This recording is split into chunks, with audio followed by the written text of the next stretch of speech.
Xbox on. Game on, baby! Wow!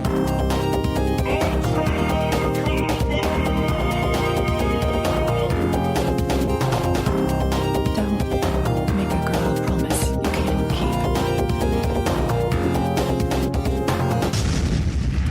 keep. Let's do this. Hello and welcome to Xbox One Party Chat Podcast, the official podcast of the Xbox One subreddit. I'm your host, the Podfather, Ross Miller, and this week I'm joined by everyone's favourite uncle. It's Uncle Jesse. Hey now, you won't hear me on the interview later. And a Lord, an MV Cheese. It's Rhys. Hey now, you will hear me on the interview later. And the Queen of Awkward Silences. Oh, God, here we go. It's Carina. Hey now! I might be on the not podcast interview later. The what? Hey, whoa. Wait, You're on the pod now. yeah, that's what you said. That's. I heard pod, not anything else. Isn't that correct, Jesse? You heard? You heard I did. pod. I said the right? wrong one. Yes, I heard pod. Well, we usually get this podcast started with what we have been playing. And I'm going to start with the person that missed last week's, Uncle Jesse. All right. Well, I have been playing my trusted old faithful, which is Rainbow Six Siege. I jumped back on that, and I'm so happy I have. I forgot how much fun that game is. I actually jumped back in and started playing Situations. I never finished playing them. I think I did the first one or two, and never ended up completing them. So Aren't you supposed to finish those before you jump into multiplayer? Multiplayer? Yeah, but you know what? I play in the alpha and the beta. I didn't need to do those. But, actually, they're a lot of fun, and each one is specific to a specific operator, and I honestly wish they would have done that for every single operator that was in the game and all the new ones that were released. It's such a little fun, little thing that you can do a few times through by yourself. It's, it's just a good way to mix it up, I think. That I was doing that, and I also something that maybe you would enjoy or not enjoy is Everspace. And jumped back in on Everspace, man. That game with the X update already looked stupidly nice. This game is just freaking beautiful. Oh man, beautiful, it's stunning. It's going to be one of the best looking games I've ever seen with the X update. I have that first ship that you get. I have the energy fully decked out, the speed, the boost. I like completely focused on energy and speed and just maxing out all of my credits for after each run into that. And now I only play. So there's, when you start playing the game, you have 3 settings. It's like easy, normal, and you want to die type mode. But each one, like easy, you get less credits. The normal, you get the same normal amount of credits. Hard, you get a bonus amount of credits. I only play on hard now, and it's so good. It's so good on hard. It's crazy challenging, but you get a ton of loot. Of loot from playing it. See, I have my ship decked out like completely differently. I bought the heavy ship because I really didn't like the controls at first. They were broken in the early access, but then they patched them to be better, but I still wasn't too happy with it. I found the small ship to be too twitchy. So but when I bought the big ship, it was much better. And I actually have that thing decked out with like auto turrets and I think I have like 5 drones that I can launch. Oh, nice. Oh, so I didn't know you could like, launch drones with that one. So I have like a drone army and like auto Gatling guns, and all I have to do is like basically steer the ship and fire like missiles everywhere. So it's like a missile gunboat sort of drone carrier. I really enjoy it. You just destroy everything. Nice. Yeah, it's a crazy fun game. I get seriously addicted to it, and I just saw that they put out an update. Their first expansion pack was released last week for $10 that introduces, I think, a new vehicle, tons of new weapons and gear, and then you can interact with, it's like 5 different non-playable characters that you encounter in the game, and they have you do different activities, and It just looks pretty interesting. I might consider picking that one up. Let me know if you do. I'm curious. Maybe we should get Yeah. Rockfish back in here and talk about it. Yeah, that'll be fun. It's a really cool game. It's a very cool game. But yeah, I mean that's pretty much what I've been playing, other than the Raging of the Justice. Cheese, what about you? I have actually played a ton of games this week. I'm just going to sort of go through them really quickly because. Karina, what about you? Nice. But no, I played Battlezone, which is like a remake of the old vector graphics game. It is great. Guys, all of us, we need to play Battlezone. It's multiplayer, it's cooperative and competitive, and it is fun. It is actually really good. Everyone should go and check out Battlezone. We definitely have to play this multiplayer, guys. It's fun. I also was playing City of Brass, and I actually was playing that before the podcast today on Mixer. It's got Mixer interaction. It's kind of like a first-person brawler. You have a sword, and you swing it in first person, but you also have a whip, and you can like whip. You can be like very Indiana Jones. You can whip the weapons out of guys' hands, and you can trip them with the whip. You can even pick things up with the whip. So I like basically never pick anything up with any other way. And you can swing around and yeah. So the game is like roguelike, and you run until you die, and then you go back, and it's randomized. It's quite fun, especially with the Mixer interaction. The people who are watching can do things like fake you out, like make sounds of like a monster behind you or something. Or they can help you and summon in like helpers, or they can spawn really powerful monsters to just totally mess with you. And it's actually one of the better Mixer interactive games I've seen. I played Hyper Sentinel, which is a cool little shoot 'em up game, which takes me back to like the days of the Commodore 64. And I played Trailblazers, which is a really cool sort of like Mario Kart style game, I guess. It's a racer with like a really sort of funky soundtrack and a like, what is it? What's that word? Cell shaded art style, very cartoony. The gimmick is that you can paint the track a bit like, so imagine Mario Kart meets Splatoon. So you're driving around and you're painting on the track as you go, and if you drive on the opponent's color, you go slower.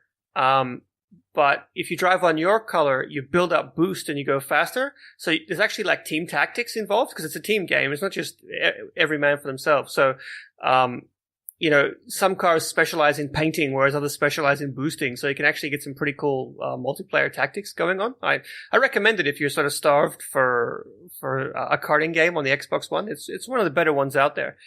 And finally, I played a little bit of Shantae Half-Genie Hero, which is everyone's favorite indie darling that's came out on the Switch and the PS4 and the PC and Xbox One as well. And that game is it's adorable. It's very cute. It's very well animated. It plays very well. I can understand why it's gotten so much praise. I'm looking forward to playing it a bit more, actually. It's a really good 2D platformer. And that's what I have been playing this week, in brief. And also Raging Justice, which I will very swiftly hope to delete from my memory. Now, Karina, you've been playing quite a big game this week, so I'm going to crack on with myself. I've also been playing the amazing Raging Justice, but apart from that, I have been playing a lot of Fortnite due to finally picking up the Battle Pass. I've turned my hand at Thanos, and that is a lot of fun. And just to say, I think that they've got the marketing rights perfect, and this is not going to be the last famous character or skin or anything like that we're going to see in this game. Just solely from Twitter and Reddit blowing up because they all want to be dressed like Spider-Man or Iron Man. And let's face it, it's going to happen at one point, isn't it? It has Deadpool. To. Yeah, Deadpool. And I mean, it's not like we're a podcast full of cosplayers and 3D printers and prop makers or anything. That would just be, that's Yeah. There's no Marvel fans in here or anything. I actually considered for a second playing Fortnite, and just so I could try my hand at being Thanos. And I saw Green Skulls. I think he had a video where he was like, immediately got it as soon as the first time he played it. And I was like, oh man, this is really cool. All right, if I've seen enough of this, I'm good. I've still yet to play Fortnite, and I I'm still refusing. No particular reason, just refusing to play it. But Carina, let's move on to you. What have you been playing this week? Oh, I'm so excited. Other than obviously my usual PUBG and Fortnite, I'm not going to go into them. The same thing every week. It probably gets boring. But I've had two of the games which I've actually been playing. First of all, I'm going to start with Laser League. The best way to describe it is probably Tron meets Snake with a lot of lasers. A lot of lasers. I mean, it's kind of in the name. If there wasn't any lasers in Laser League, I'd be a little bit confused. I about to say, but no, I managed to get a day's early access and started playing it. And the funny thing is, I wasn't really going to be bothered about it originally. And it's safe to say, I got a little bit addicted to the point where, for a brief moment, and I have screenshots for proof, and it's on my stream, and actually, I've got a funny story in a minute, but I actually came top in the world for a little brief moment of a couple of hours, and I will claim that, and that is it. Esports ready. But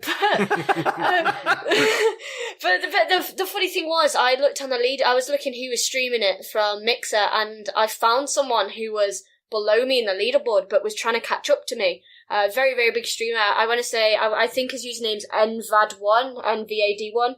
Very big streamer, got over 100 partnered Mixer streamer, 100,000 views and whatever. And I was watching his stream, and he was like, a regular jumped in his stream as well, because I mentioned it, and we were watching him, and he was like, oh, I can't beat this person, and I just popped in and chat was like, lol.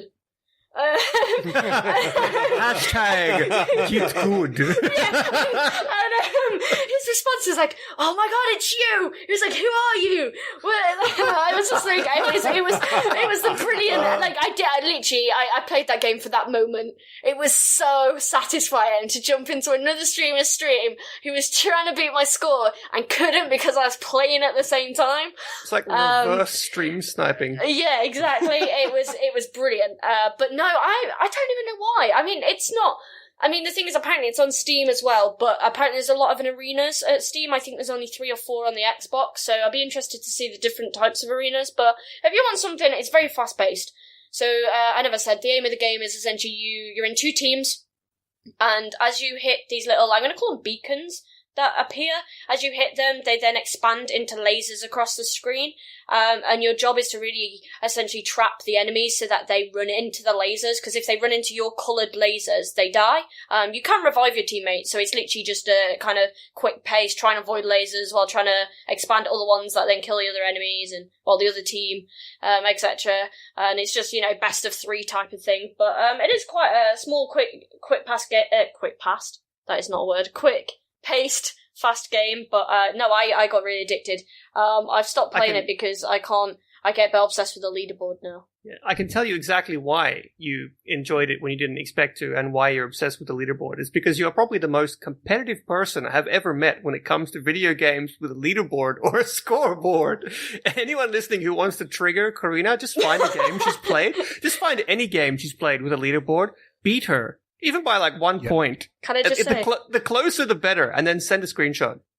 Why don't we look at gamer scores this week? Yeah! I'm like second. Oh. I think Ross and Clay are under. I think Rhys, you're better than me at the achievements this month. But yeah, because I've been playing different games, I've finally got some sort of gamer score going on this month. You're only like a month late, Corinne. I know. I'll take it though. I'll take it. But yeah, as of the other game I've been playing, I was very lucky enough to be given by Mixer early access to State of Decay 2. It's interesting. Interesting. Oh, I can't wait. Oh man, no, yeah, it's okay. In terms of we'll start off with the great bits. No, it's a really good game. I haven't played State of Decay 1, so a few people did come onto my stream going, "Oh, how does it compare?" The truth is, I don't know. I never played the first one, so I was going into it fresh. No idea how the game works. All I know is a zombie apocalypse survival. Now, I don't like zombies. I don't play zombie games. I like zombie games. I just don't play them because I have jump scares, but and stuff like that. I panic. But actually, this isn't too bad. But in terms of, I really liked it. I've probably done a couple of hours so far, run around. I still don't really know what I'm doing. I'm just collecting stuff, building things. I I don't know, I'm just hitting zombies and it's just, I'm not gonna lie, it's so satisfying when you just smash them in the head with a crowbar and their heads explode, but I suppose that's any zombie game. But the thing is, I haven't played too much to say much, but in terms of how it looks, how it plays, I mean, I thought the controls were a bit clunky, but apparently that's how they're supposed to be, which I can actually see why. So I totally get that, the way it controls the... graphically, I mean, it's not quite, Far Cry, but it's nice. I've heard it's very good for what the game is, and I am enjoying it because I do like the whole micromanaging of you've got a few members of your team depending on who you've hired and how you manage them. And you've got to have water, you've got to make sure they're healed, make sure they don't have the red blood plague, which is what you capture from the zombies. Certain types of zombies, if they bite you or if you're attacking, you can get this virus. If it gets too bad, then obviously you got to cure it, or else your character dies, etc. Now, leaning on to the team. Here's where it gets good. Yeah, this is where so when Context: she was streaming this live, and we were all watching. Yeah. So when it comes to State of Decay 2, they have a permadeath. So if one of your team members dies, then that's it. You can't get them back. You kill them at the beginning, then you're screwed. They're just not coming back, and you've got to either find someone as good as them, or it's just a mess. Just don't kill your people. But I was like, no, I'm gonna play this. I'm gonna make them all survive. I can do this. I'm gonna be good. So I was doing a mission. I don't even know what mission it was. Doing a random mission where you had to collect medication from these people that were trapped by zombies. So kill those zombies, blah blah blah, whatever. Got the medication. I could either threaten them or ask them. So I was like, let's be nice, ask them politely. They were like, here's the medication, go grab it. Well, as soon as they grabbed it, everything turned to shit. I don't know if we can swear, can we swear? Everything turned to shit, because it did. And literally, they were attacking me, and then all of a sudden, bearing in mind, I had me, another team member, and then these other two people had joined because, I don't know, somewhere in the mission they'd joined. And then the enemies, I'm going to call them enemies, attacked us, killed everyone in one swipe. I'm running around like a lunatic. They've nearly killed me. I've got no health, no stamina. I'm panicking. I get my shotgun out, kill this woman 6 times, 6 whole times. She did not die. I killed her 6 times and she did not die. And she did the same running path up and down. I just left. Wait, were these people that? Yeah. The game legit broke. Like, it just broke. It was just like, everyone here is now hostile. And so I'm watching, I'm like, wow, if that was me, I would have just uninstalled the game forever. She shot this woman 6 times with a sniper rifle. Restart it. I tried to restart. Afterwards, I was like, right, I'm going to clean the game and restart it tomorrow. I don't know where the restart button is. Oh no, you might have to delete your cloud save or something. But you could tell it was bugged because she shot this character 6 times with the sniper rifle, and she didn't even blink. And as she was stepping backwards, she changed. The game seems to have areas sort of named. So she took 2 steps back and moved into a different area, and the name changed, and the people just sort of reset and just forgot that she was there. And then when she stepped forward, they became, they switched back on essentially and became aggressive. And it was just so broken. It was the worst possible glitch you could have. That's great. I also need to apologise for anyone who watched my stream because I got very angry. Honestly, Carina, it's the most entertaining I have ever seen you ever. Furious Carina is the best Carina. Absolutely. And then raging about pizza. What was I? Oh yeah, Raging because about pizza? no, there's a okay. So my people get hungry because they're fat and eat a lot of food, and so you have to buy Outpost. And I bought a pizza place because I was like, let's turn it into the pizza place from Toy Story. It can be called Pizza Planet. I don't know if you can name them, but I'm naming it Pizza Planet. And I got it because they needed feeding, and it wasn't generating my food. So all the people were moaning at me, being all depressed because there's a zombie apocalypse, but they can't get food. Never mind, there's zombies killing everyone. Food. So no pizza. I suppose the main question is... Hashtag no pizza. Can we have Carina play a round of State of Decay 2 before every podcast episode? Yeah.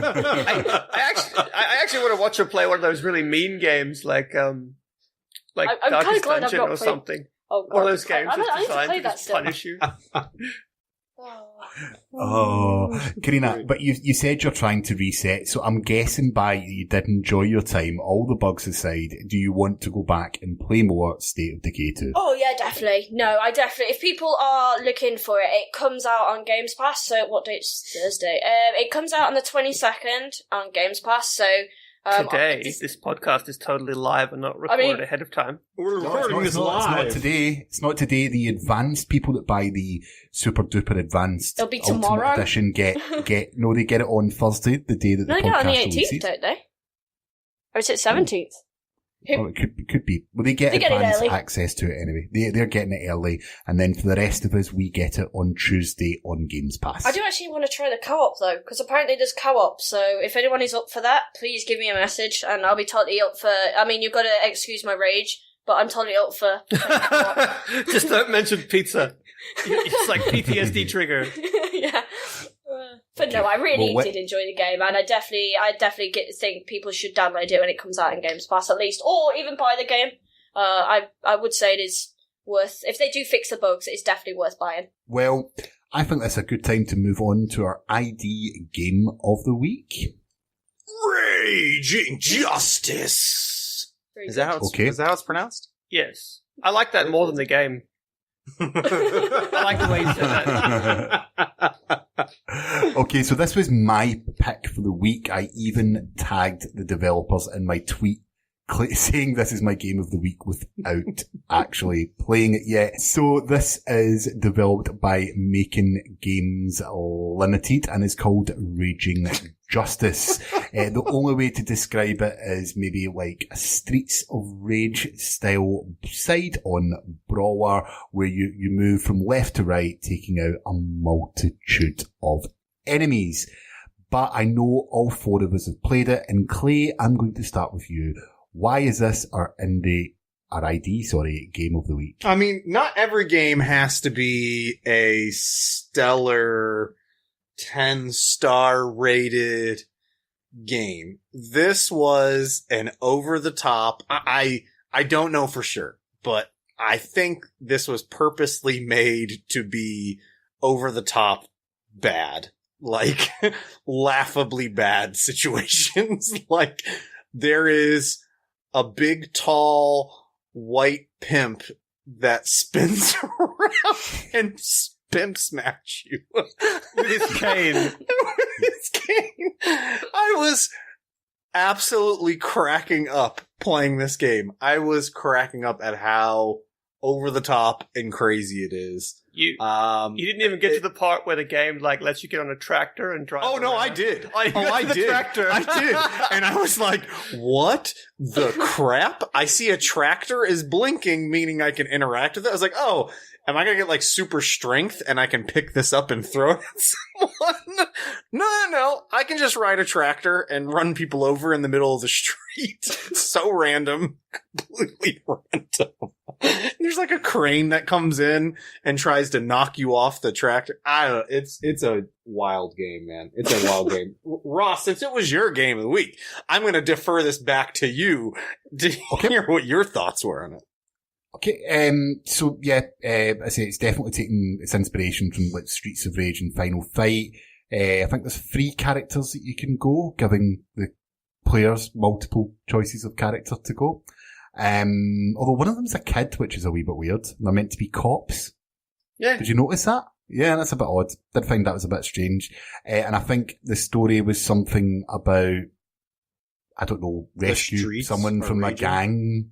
The streets are raging. I had a rager for this game. I enjoyed it. I look forward. Thematically appropriate. Okay, right. So I'm going to put some context in. When I was a young boy in the 90s, I used to go down the local beach. Well, I say the local beach. It was Oh, were you 20 minutes were away. you a hooligan? No, not at all. Not at all. No. I saw that movie with Elijah Wood. Green Street. It's a good movie. basically the arcades down in British seaside towns are where all your kids go, spend all their money. It's probably the same worldwide. Drugs. Horrible. But we used to go down and every single game was like this game. So as soon as I put my eyes on it, I was like, I need to play this. This is a nostalgia trip for me. Now, I'm not going to lie, it is over the top, as Clay said. I've never really thought over the top could be an understatement, but here we are. Okay. There's 3 attacks, so you can basically, all you can do is punch, kick, and dash attack. And I think there's a special attack of some sort. I know this game's not going to be for anyone, but if you are Wait, like did you just say this game's not going to be for anyone? Ross, you clearly did not play this game on the pro level that I did, because you just said that there's only 3 attacks, which is punch, kick, and dash. But you did not mention the ultimate attack.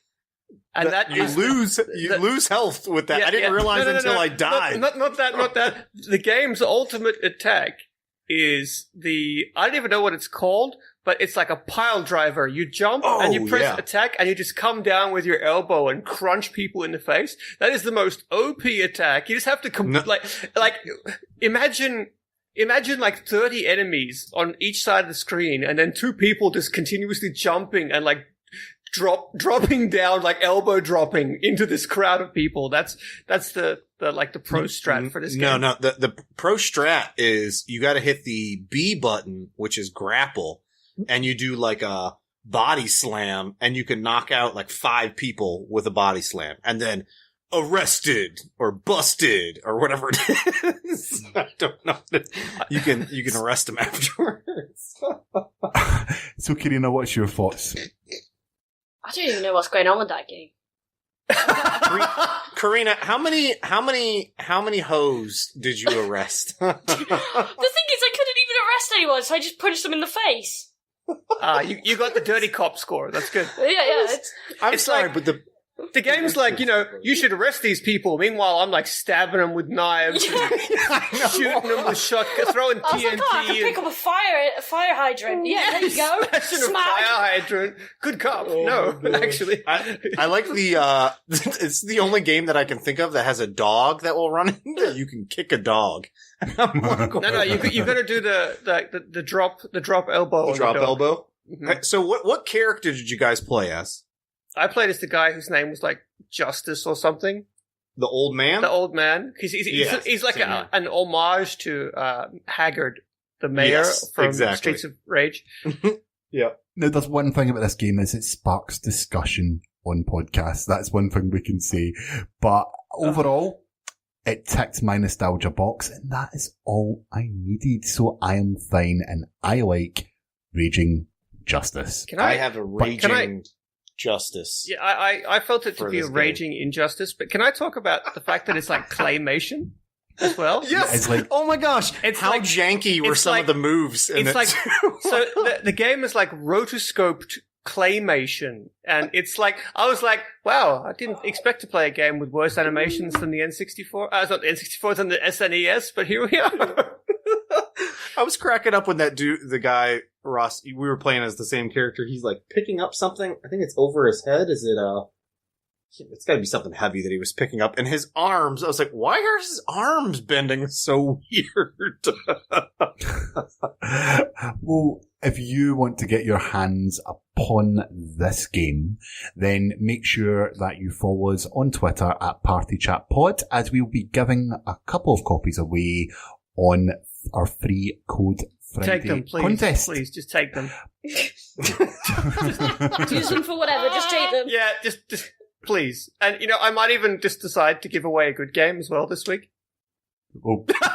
Are you trying to say it's not a good game? It's not a good game. No, I would never say that. Good game. You know what? It is. It is an absolutely terrible game, but at least it knows it. Like, it's a bit like a D-grade movie, one of those really bad Chinese, like, sort of kung fu flicks that knows it's awful but celebrates it. It's definitely self-aware. Oh, yeah. Yeah, I'll give it that. I will give it that. But I think that's a good point to move on to our interview. Xbox Snap This Week's Interview.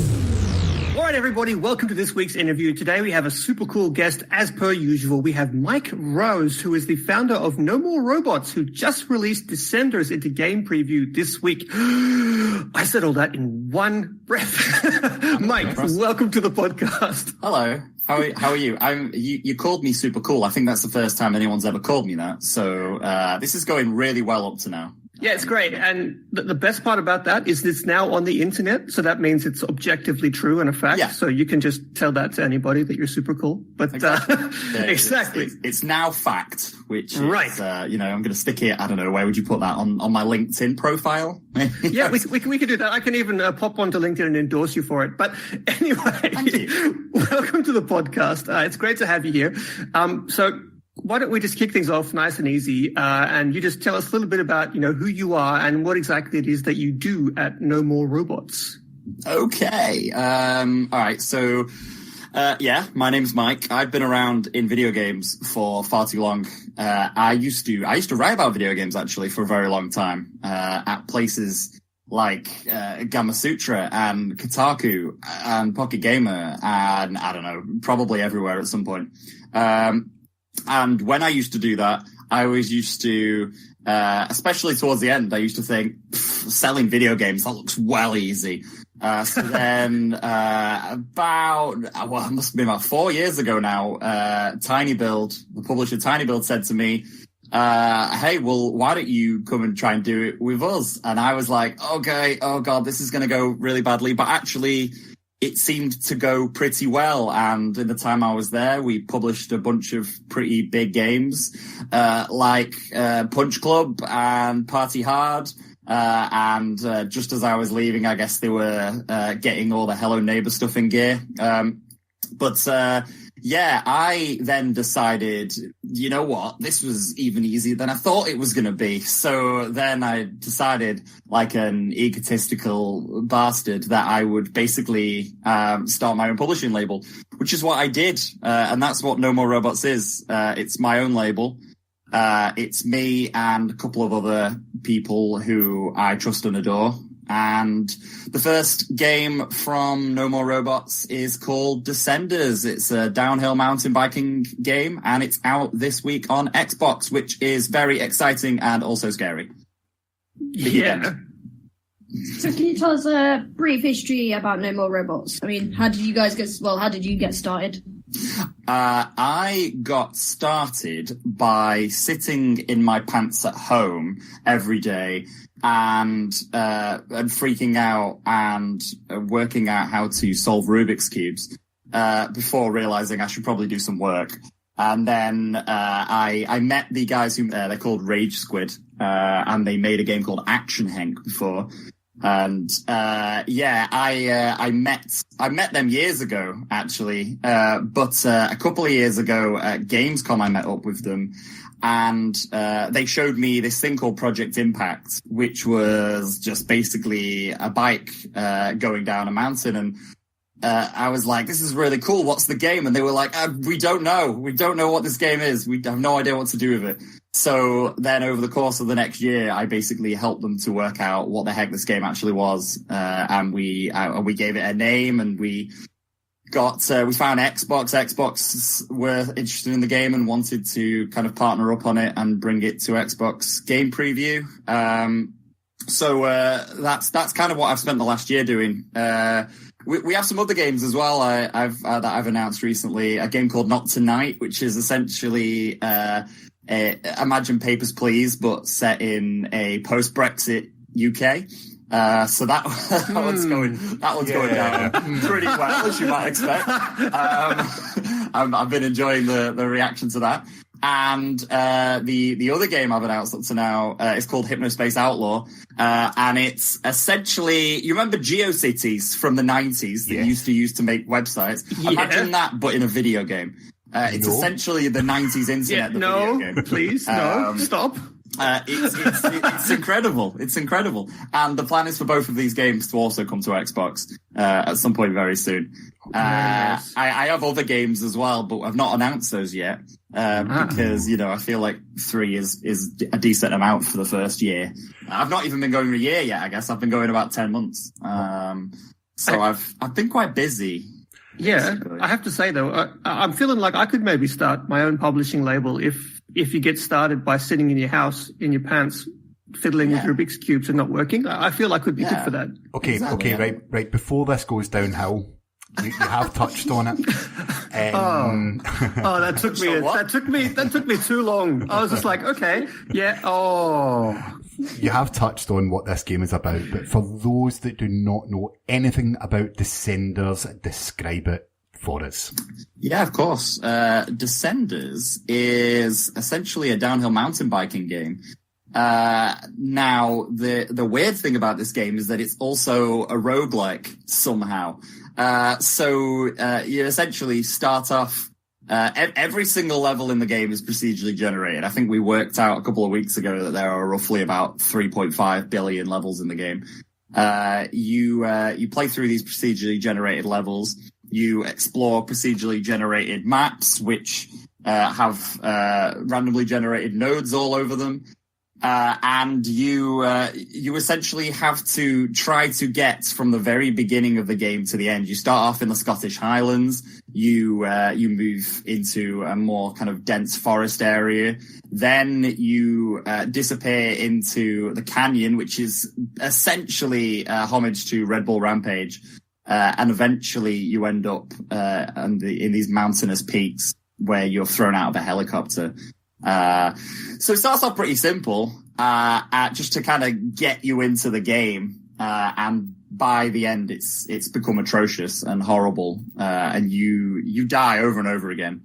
You also have lives, because, it wouldn't be weird enough if you didn't have lives. So, you essentially start with 4 lives in each run. And, if you bail enough times and lose all of those lives, then you have to start all over again from the beginning. And there's a whole bunch of other things as well. You unlock crew members who give you mutators so that you can survive kind of horrible falls, or you can shield your impact when you hit the ground. And there's also boss jumps as well. Again, just in case it's not weird enough, at the end of each of the 4 worlds, there's a boss jump that you have to beat before you're allowed to move on to the next world. It's very, very strange. But up to now, it's been doing quite well for us. It came out we brought it out on Steam Early Access in February, so that we had a few months to iron out the kinks before we brought it out on Xbox. And in that time, the game's just sold really well for us. It has like a 92% positive rating on Steam. So we're pretty happy with how it's gone. And, in the run up to the Xbox launch, we've been more excited than we have, for the PC launch because, partially because we felt like the game was always meant to be on Xbox. It kind of feels like an Xbox game. And also because Xbox themselves have been kind of amazing to us, and have been helping us get it ready for Xbox, and we've been working with Mixer and getting all this Mixer integration in it.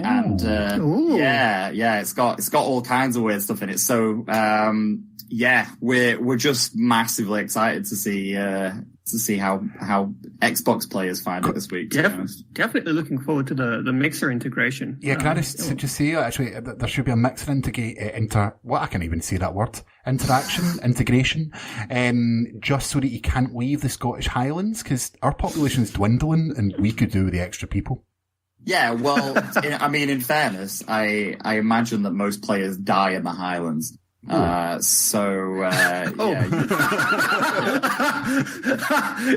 never leave. Don't worry. There's many, at least bodies in the Highlands. But when you were saying that,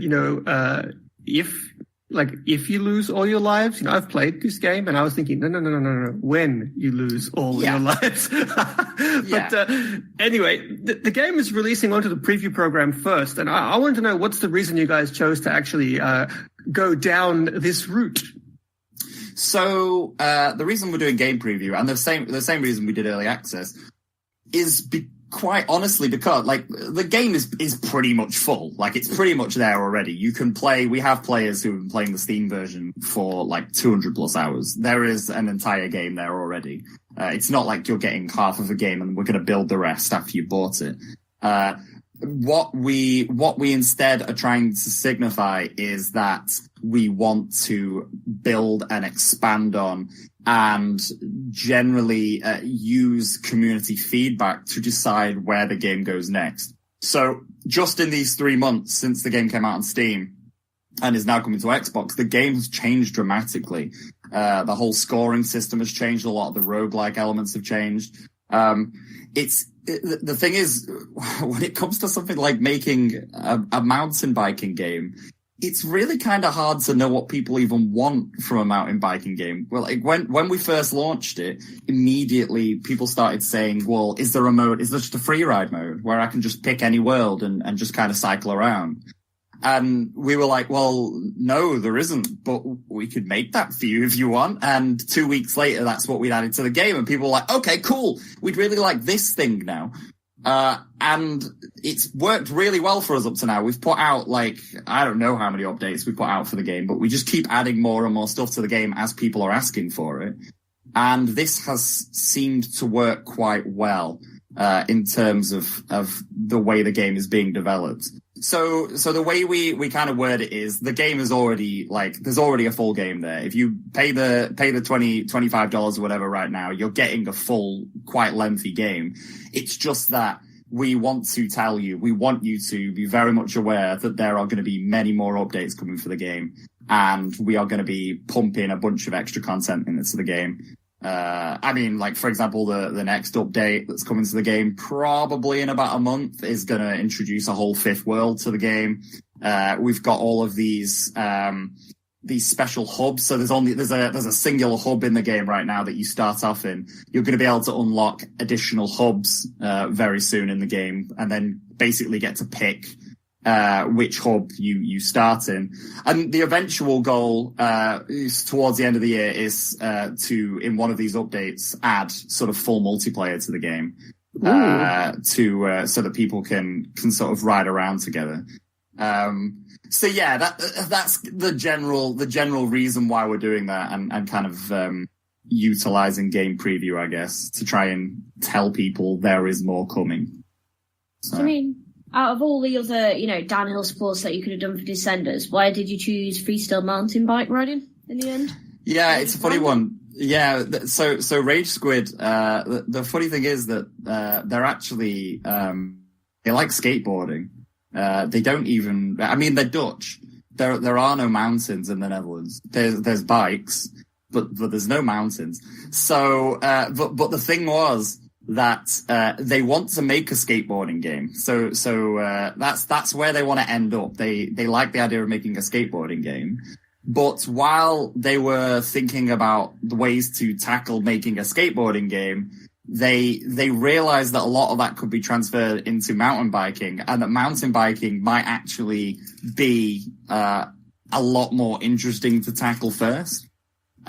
So that's kind of how it's come about. It's come about as a, hey, you know what? Why don't we have a go of this first, and then we can segue into skateboarding after this? Which I think has worked out quite well, because then, there's certain people we've been talking to, with the possibility of making a skateboarding game after this, who have been very impressed with Descenders, and kind of the way it looks and the way it feels. And are quite interested in seeing now how Rage Squid would make a skateboarding game. So yeah, as weird as it sounds, it's actually this kind of weird path towards making a skateboarding game has worked out quite well for them, really. Now, you've mentioned it earlier about the procedural element. How exactly does that work? Because it doesn't feel procedural whilst you're playing it. Yeah, it's a weird one. So it's essentially, I don't know if you've played the game Spelunky. Yes. But so Spelunky is obviously the best video game of all time. And the procedural generation in Descenders is completely ripped off from Spelunky. So the way Spelunky works is each world is given like a seed, is given like a level seed. and then the game reads the numbers in the seed and builds the world around that seed. That's exactly how Descenders works. So there's just a big string of numbers. In fact, if you pause the game at any point during Descenders, the level seed is in the bottom right, and you can actually take that level seed, you could write it down, and you can plug it back into the game, and it will give you the same level that you've already, if you find a really cool level, you could take that level seed and give it to a friend, and they can then use the free ride mode to visit the level you saw.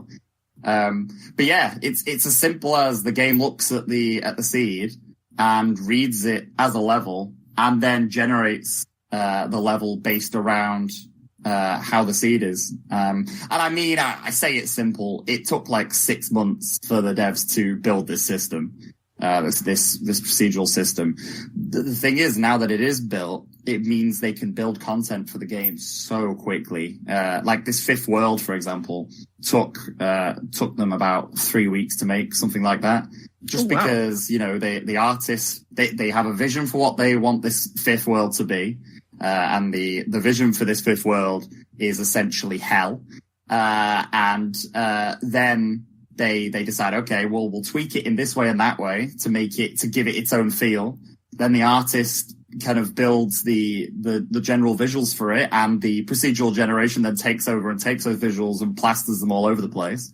And yeah, it means we can make additional content, additional worlds, additional everything for the game incredibly quickly. And that's part of the reason why the game has evolved. Like, in just 3 months, the game already looks and feels a lot different to how it did when it first launched in early access, just because of the way it's been built means it can evolve that quickly.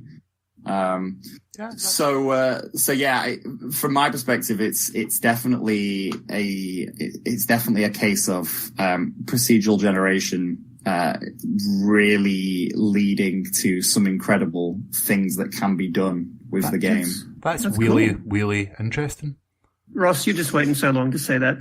So long, that's when you asked the question. Yeah, you briefly mentioned hell, so actually this kind of reminds me. As I said, I've played the game, and I want to talk about Helmet Cam. And what I want to know is, did you guys did they deliberately go into development knowingly intending to create one of the most terrifying survival horror experiences in gaming, or was it just a happy accident? Yeah, it's pretty horrible, isn't it? It's terrifying. If you think that the first person in Descenders is horrible, they just received their Oculus dev kit last week. Oh, that was the next question. Because, oh man, because so that's going to be happening. I was I was sitting forward on the sofa, clenching the controller, it is scary. Yeah, it's horrible. It's absolutely horrible. Pulling a backflip is why would someone do this? Yeah, and the thing that a lot of people don't realize, because we don't really signpost it, we do in the options, but we don't scream it at players really, is that you can actually switch to first person view anytime you want by pressing Y. And we've got players who just play the whole game in first person all the time. Yeah, that's me. Yeah, I don't get why. You must be crazy. It's just so much more fun. Well, yeah, I would say it's not so much more fun. It's more, I don't know. Some people want terrifying, don't they? I guess. I am a fan of the survival horror genre. Yes. Yeah, it's quite upsetting. But yeah. Like I say, the VR stuff. We had a meeting with Oculus at PAX East, and they were like, yeah, we'll send you some kits. Get this done. So I guess that's going to happen extremely soon. Have you done any work with professional riders on the game, or did you actually get out there on your bike yourselves just to get a feel for it? I mean, I have been riding, and I have to tell you, riding mountain bikes is the worst thing in the world. It's horrible. I don't know if my arms and my legs have ever burned so much. It's not good. It's not good. Well, no, that's not true. It's just the going uphill bits that are bad. Fortunately, this game is not going about going uphill, so it could be worse. But yeah, I've tried it, and it's really upsetting, which is why I'm glad it's just a video game about it, and I don't have to go and really do it.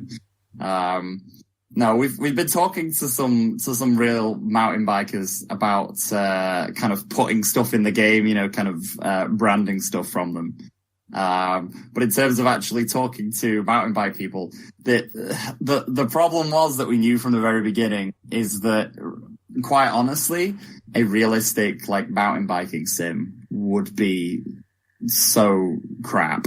It would be really bad. I think it would handle just horribly, and you just fall off your bike all of the time. Worse than the Tour de France game.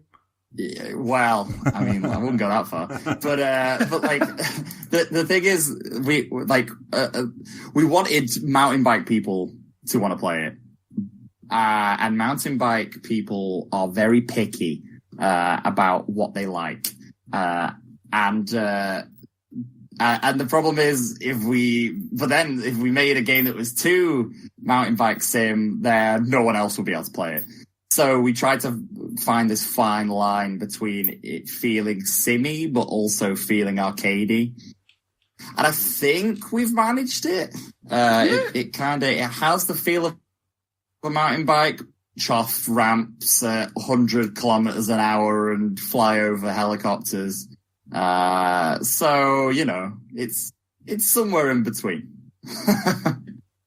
So earlier on you was on about how, you've been in games journalism for ages, but what was it actually like transferring? Except obviously you now get the choice to wear pants and play around with Rubik's Cubes. I mean, I bet that was a bit of a better choice. Oh, I mean, I did that anyway. I've always worked from home, even when I wrote about video games. So I've always just done that. Maybe even more so when I wrote about games. But it was fine, I think. It was so long ago now. I guess it was like 4 years ago I went to Tiny Build. And I think I remember at first feeling like, oh God, I hope I can do this. This is going to be really upsetting if I can't. But about 6 months into it, it was one of the best jumps I made. And I always, whenever I know people who have been writing about video games for a long time, and I see them tweeting about how they're thinking about a move or whatever, I'm always like, just be an idiot and do what I did and join some company and see what it's like, on the dark side, because I think one of the biggest things for me was like the difference in perspective, like when I was writing about games, no one ever wanted to tell me anything, for obvious reasons. And then the moment that I was not writing about games anymore, all of a sudden people were breaking NDAs all over the shop just to tell me little tiny bits and pieces about everything because I couldn't write about it anymore. So who cared? So yeah, it was funny all of a sudden, being, having the world of video games opened up to me where it had been a bit of a locked door before. It was nice. And I've been writing about games for like a decade at that point, so I was a bit sick of it, to be honest. It had been too long. So. Now, how do you feel about the label as an indie publisher? Would you describe No More Robots as one? No, and I hate it. I absolutely hate it. Would you say it grind your gears? Wow. How long have you been holding on to that one? Yeah, wow, that's great. That's the one question he asked me for, so he may have been thinking of this for a couple of days ahead. Yeah. I'm a bit of a psychopath. What can I say? Wait, what? That was a little bit too flat. Wait. What about? Right. I'm going to leave in a second. This is terrible. What about Team 17? This podcast has gone downhill. And Devolver Digital. Yeah. So to clarify, I love mid-tier publishers, and a lot of the games that I love the most are from people like Team 17 and Devolver. I just hate the term. Because I think the indie publisher used to mean a thing because it used to denote, right, like these smaller publishers who were picking up indies and helping indies to become bigger or whatever. But now, aren't 99.9% of games that come out indies now? Like, there's so many games out all the time. Pretty much every single game that comes out is indie. And so it doesn't mean anything anymore. And in a weird way, I actually hate the word indie now, because I think that indie now actually kind of has started to, for a lot of like people who play games, not so much people who are working video games, but people who play games, I think people now denote the word indie to mean smaller, crappier titles. Like, I don't think when people say it, they're being harsh. I don't think they're purposely being like, ugh, don't want to play indie games. I think it's more like they have a perception of there's this bunch of smaller games and they're called indie games. And maybe I'll pick one up and maybe I won't, but they're not as important as all of these bigger games.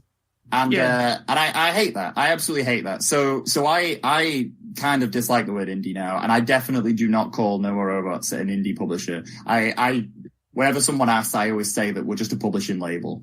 I would never, and in fact, I have actually turned down, going in little, promo things and stuff where it's called the indie something or something like that, just because I don't want No More Robots associated with it. That might sound so egotistical and stupid, but I just, for me, something that I've been trying hard to do is build a perception that No More Robots is a big quality publisher, and and all the games that we publish are really fucking cool, and so I try to steer away from that word as much as I can. No, I totally get it. I mean, if you tell people that, like, Blizzard, Nintendo, and Valve are indie developers, they sort of look at you funny. And then you're like, no, they're independent developers. They publish their own video games. And they're like, oh, yeah, but that's not an indie game. But it is, actually. Or at least it used to mean years ago, the word didn't mean much. Now it definitely means nothing. Yeah, like, for sure. By saying indie, you're basically talking about 99% of games. So why? When can we expect No More Robots having its own E3 show, like Devolver then? Oh, yeah, I've been thinking about that. I'm not going to do it this year, but next year I've got a plan for something I want to do. I've already got a plan for something absolutely atrocious that I want to do. Oh, I can't wait. I just need to get some more games first as well. I just thought that up, but I can't wait now. On to my next actual real honest-to-God question. What I want to know is, is there like a hopeful completion date for Defenders, or are you just going to sort of bake it in the oven as long as it needs? Yeah, I think end of the year, basically, is where we're aiming for, kind of what I guess you would call version 1.0. It's, like I say, I think when we launch the version 1.0, it'll be with the multiplayer. I think that'll be like the last thing that goes in when we finally say, all right, do you know what? This is complete now. Aiming for end of the year. If not end of year, it will be very start of next year. But either, basically. Now, the moment our listeners have been waiting for, 2 questions that can make or break an interview. And Mike has had no advanced warning via Twitter DMs at all. Not at all. None. I have no idea what you're talking about. But what I want to know is what game or series would you put in the trash? So for a little bit of comparison, last week we had Charlie on, and she said Five Nights at Freddy's. She would put that in the trash. So that's a good one. What would be your answer? I don't know if people are going to be upset at me for this. It's not the series. I've got no problem with the series, but the game that I absolutely think is a pile of trash is Bioshock Infinite. I think Bioshock Infinite is awful. I think that Bioshock and Bioshock 2 were masterpieces. In fact, I have turned my bathroom into a Bioshock-themed bathroom. Would you believe? Whoa. Wow. Pictures on Twitter, please. I might have to. Yeah, I might have to. But Bioshock Infinite is just... It didn't have any...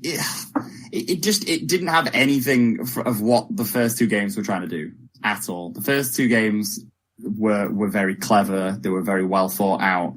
They had all of this cool, like experimenting with A, B, and C to make things happen. Bioshock Infinite was I have guns and I run and I shoot people game. and it was absolute garbage, and I hated every moment of it. I've got the Controversial soundbite. choice, I've but got the soundbite for the start you've of the definitely episode. got the soundbite. But I actually tend to agree with you, and I think that the story was not as smart as it pretended to be. No, I remember when I was playing at the time, I stopped playing about, I don't know, 5 hours into it or something. I was like, nah, I'm done. And people kept saying to me, no, keep playing. It gets really good. I'm like, all right. I played some more and I was like, well, when is it going to get good? Keep playing. The story gets really good. And then eventually I got to the end of the game after this god-awful mission where there was just things attacking you when you're on a floating ship or something. I can't remember. It was just crap. And then that last 20 minutes of the game, I was like, I guess that was all right, but it wasn't worth me playing 10 hours of a crap game just to see this conclusion. It was bad. It was a bad game. Right, so do you agree with Mike that Bioshock Infinite should go in the trash? We're going to ask you on Twitter over the weekend, and you can let us know if you agree with him. But the final question, the classic question. I can't wait.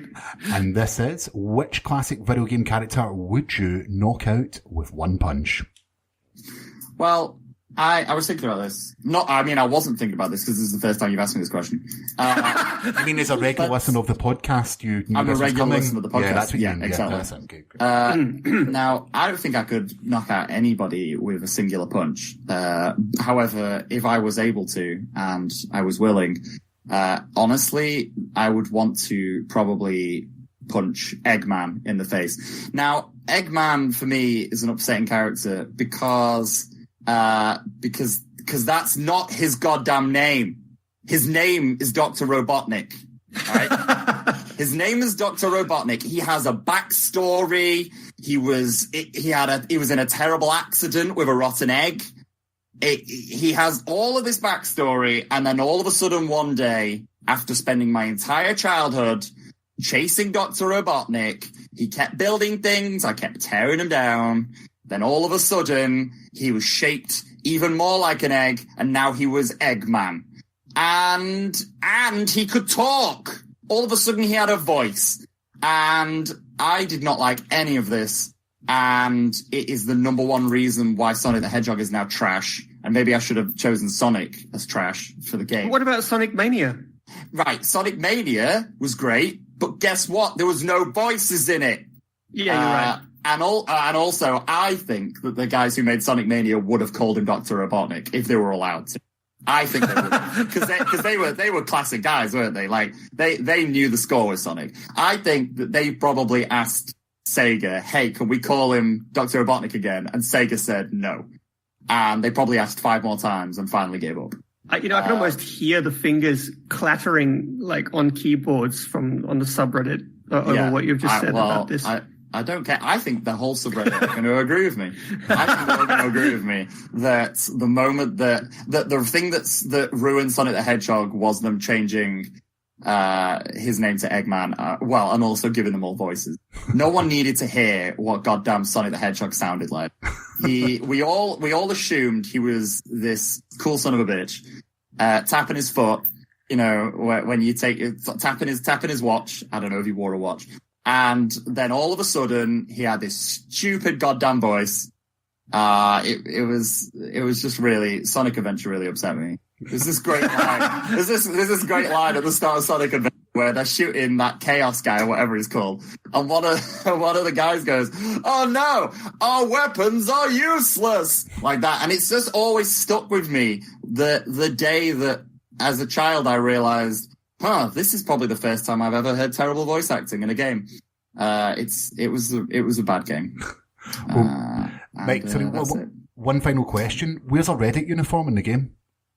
That's a good question, isn't it? We're adding loads of uniforms right now. You mean like a shirt with Ross's face on it? Oh, a shirt with Ross's face on it would be quite good. But to be honest, that's only going on Phil Spencer's t-shirt at E3, so there's no need to include that. Oh, okay. How about we have a shirt that is a picture of Phil Spencer wearing your face? I would cry. Yeah. Why don't we do that? And then maybe I can get them to feature that shot in an E3 trailer. Yeah. Like, during the main stage. I'm not going to lie, 4 weeks off of E3, I will take anything. So yeah, I mean, I would as well. So yeah. Look, you've been absolutely spectacular. This has been a great interview. Bad news, and you're a bad person. I'm a terrible person. But the suspension is over as Descenders. Can I ask, did you write all of these down on a piece of paper and you've been waiting just to use each of them? This is my hidden talent. This is his hidden talent. You should have seen when we had the guys from the train simulator on here. Oh, God, no. No, my favourite is Bossa when they were doing bread. Oh, yeah, no, the bread was good. I didn't even realize there was that many bread puns. I was honestly impressed. But anyway, the game is out now on Xbox and of course Steam, so you can go ahead and download that. And Mike, thank you so much for taking the time to join us, and we'll go back to the regular episode now. No worries. Goodbye. Goodbye. So thank you to Mike Rose from No More Robots. Descenders is out now in the game preview program on Xbox. But we're going to find out what's happening in the subreddit this week. You're listening to Xbox One Party Chat podcast. This week in the subreddit. This week, Bethesda have been teasing something all week, and user the Red Wake Skater actually won the Karma Lottery with the announcement of Raging Justice 2. What? No, sorry, Rage 2. Rage 2. Don't do that to me, Ross. Rage 2 was announced with a teaser trailer. By the time the podcast releases, we will know more about the game. As we record it, it's only the teaser. But I hope everyone has watched it. Are you excited for Rage 2? Because frankly, I'm not. I am. Actually, Rage was one of the most fun games, I think, of last generation. It had an awful story, but gameplay-wise, it was really fun. There's very few games that have the same level of, like, when you shoot guys, how they reacted to being shot. It was awesome. I still need to play that on Xbox. Is that on One or is that on 360? It's on 360. I think that is there a port to the Xbox One? Well, at least it's on back compat, and it looked good. It's definitely in back compat. And it had a very sort of what many people thought it would revolutionize the game industry. It didn't. Yeah. Spoiler alert. But people thought it would because it uses a technique called mega texturing. And that is essentially where they make one giant texture for the entire, like, ground area, the entire level, and stretch it over instead of having everything have its own sort of individual textures. And it looks good. Like, seriously, it looks really good. And, it's a fun game. Honestly, the story is garbage. You literally just, like, the game begins and it's like, here's a gun. I'd like you to go kill some people that I don't enjoy. Like, and that's how it begins. But it's fun. It's really fun. I'm looking forward to it. And I sort of like the neon British punk sort of Mad Max thing they seem to be going with. Well, it looked to me as if Borderlands had a one-night stand with Fallout 4, and this is the horrid offspring that it's created. The aesthetic of it did not do anything for me. Have you played the original? No, I haven't. Oh, am I the only one who's played it here? Yep.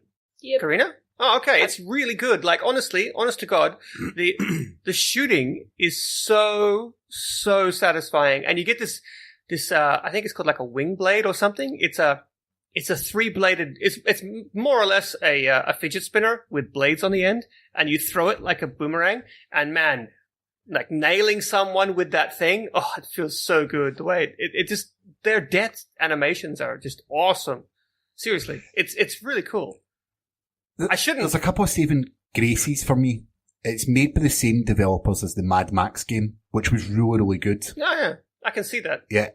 And also, the fact of how well Bethesda have been doing in reimagining games and worlds recently, that could work out quite well. It could work out quite well for them. I'm cautiously optimistic. Seriously, go back and play Rage. Honestly, it No. holds. No, really do it. It's a good game. It's one of the best shooters you'll ever play, gameplay wise.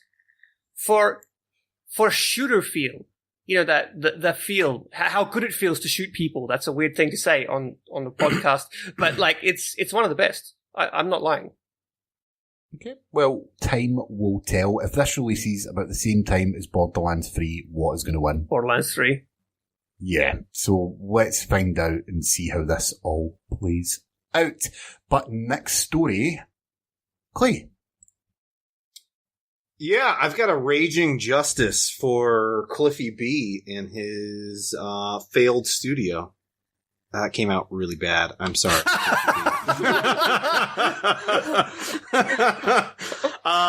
Not like raging injustice. No hard feelings there, Cliffy B. Not that I'll ever talk to you, but you never know.